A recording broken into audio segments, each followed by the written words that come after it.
The place where we are is the southwestern part of Orissa. It has its rich culture, natural resources. People are known for its simplicity and kindness, sir. If you get into any village and ask people, let us also see, sir, they contribute a lot for the livelihood. So I believe, and everybody believe, women deserve a better quality of life. Let's take some questions from the audience. Sir, the first question, since I am given a charge, let me ask one question to you. Sir, your grandmother is called the Iron Lady. Your mother is known for firmness and patience. Your sister manifests confidence and positive energy. I think every young modern woman would like to be like her. So if one message you would like to give to this audience, that you draw inspiration from these women in your life, what will that be? Fight for your space and do not consider yourself less than any man. Thank you. नीचे आ जाऊँ या अच्छा हिंदी में बोलूँ या अंग्रेजी में बोलूँ? हिंदी। तो सवाल था कि महिलाओं को मैं क्या सुझाव या एडवाइस देना चाहता हूं। नमस्कार, आप कैसे हैं? नहीं, उल्टे कह रहा हूं। तो महिलाओं को क्या एडवाइस देना चाहता हूं, और मैंने जवाब दिया कि किसी भी महिला को अपने आप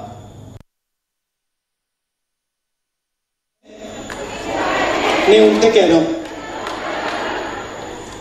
तो महिलाओं को क्या एडवाइस देना चाहता हूं, और मैंने जवाब दिया कि किसी भी महिला को अपने आप पुरुष से कम नहीं सोचना चाहिए, और उनकी जो जगह है, चाहे वो पार्लियामेंट में हो, विधानसभा में हो, बिजनेस में हो, किसी कंपनी में हो, या घर में हो, स्कूल में हो, उनको अपनी जगह के लिए लड़ना चाहिए।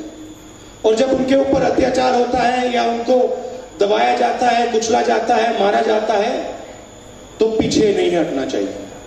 और पुरुषों को भी मैं सुझाव देता हूं कि आपको भी महिला को वही जगह देनी चाहिए जो अपने आप को देते हो, क्योंकि ये हिंदुस्तान की महिलाओं का हक है, और देश दोनों महिला और पुरुष के बिना नहीं चल सकता है। तो ये मेरा जवाब था। Thank you sir. अभी हम अच्छा, आपको महिला दिवस की बहुत बहुत बधाई। दूसरा क्वेश्चन हम लेते हैं कोई?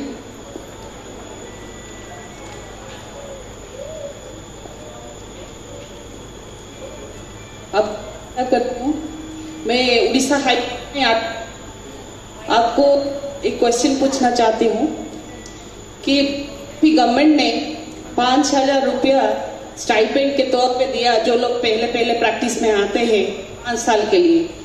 हम लोगों का डिग्निटी का बात चलता है और रिस्पेक्ट का बात चलता है, तो हम लोगों को नहीं मिलता अभी, और काउंसिल में हम लोगों के लिए जगह भी नहीं है।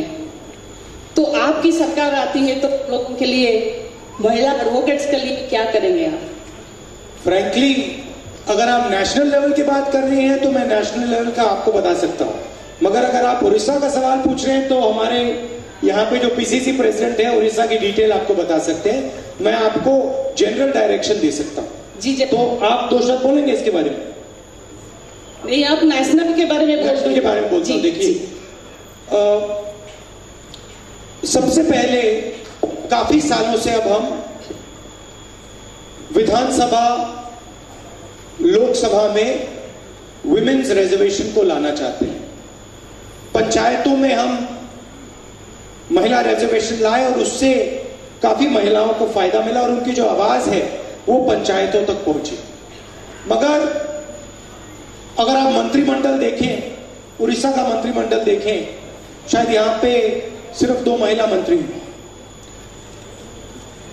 तो लोकसभा, विधानसभा में उनकी जगह बननी चाहिए और ये रिजर्वेशन के माध्यम से हो सकता है।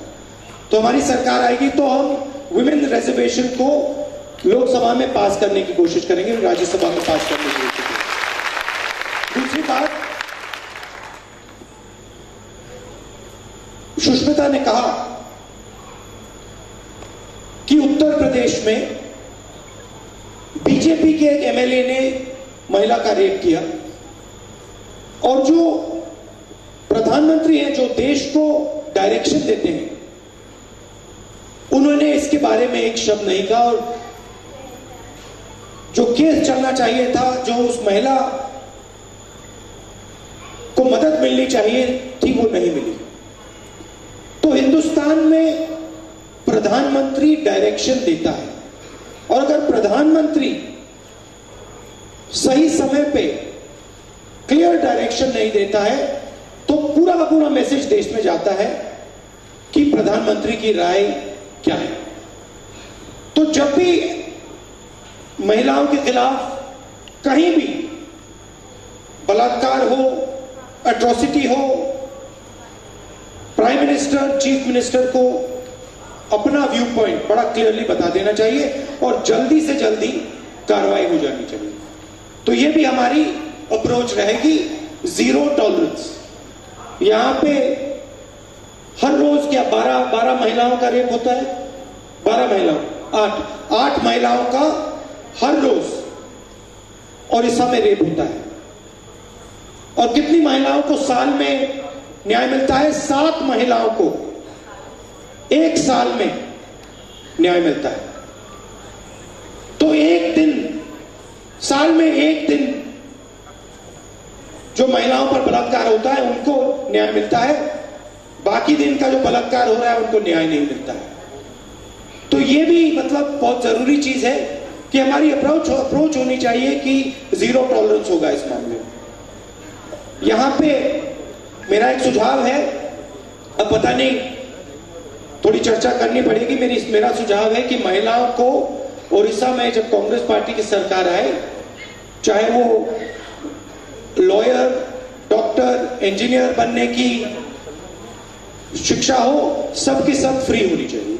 मेरा सुझाव है, अब आप लोगों को निर्णय लेना है और खासतौर से जो आदिवासी महिलाएं हैं, जो कमजोर वर्ग के लोग हैं, उन सबको मुफ्त में हाई क्वालिटी की शिक्षा मिलनी चाहिए। तो ऐसी 2-3 चीजें हैं जो हम करने की कोशिश करेंगे। कोई उस तरफ से क्वेश्चन पूछे?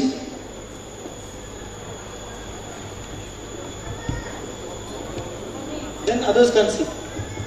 A very good morning, sir. Good morning. This is Dr. Namrata here. Sir, being a doctor, I would like to ask, Odisha faces a lot of maternal mortality and nutritional issue is a lot among the children. So if the Congress government comes into power, how are you going to address this problem? I think number one, you want me to answer in English or in Hindi? Hindi. सबसे पहले ओडिशा गरीब प्रदेश नहीं, ओडिशा की जनता जरूर गरीब है मगर ओडिशा गरीब प्रदेश नहीं है। आपके पास बहुत सारा धन है, वो धन चुने हुए लोगों के हाथ में जाता है मगर जो ओडिशा की जनता है उनके हाथ में नहीं जाता है। और जितना पैसा शिक्षा में और स्वास्थ्य में जाना चाहिए उतना नहीं जाता है। तो कांग्रेस पार्टी की सरकार आएगी तो आपके अस्पतालों में, आपके स्कूल और कॉलेजेस में ज्यादा से ज्यादा बजट का पैसा हम डालेंगे। तो पहला ये कदम होगा। दूसरा कदम